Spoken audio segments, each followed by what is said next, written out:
ఆదిలాబాద్ జిల్లాలో భారీగా గంజాయిని పట్టుకున్నారు పోలీసులు.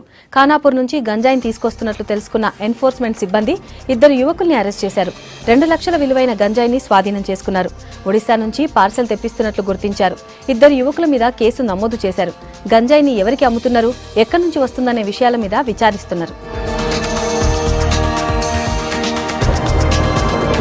ఈరోజు ఎక్సైజ్ ఎన్ఫోర్స్మెంట్ టీం ఆదిలాబాద్ తరఫున ఒక పెద్ద గంజాయి రాకెట్ను చేయడం జరిగింది. ఈ రాకెట్లో ప్రధాన సూత్రధారులుగా ఆదిలాబాద్ పట్టణానికి అంబేద్కర్ నగర్కు చెందిన థోరట్ ప్రీతం, కైసర్లు వ్యవహరించడం జరుగుతుంది.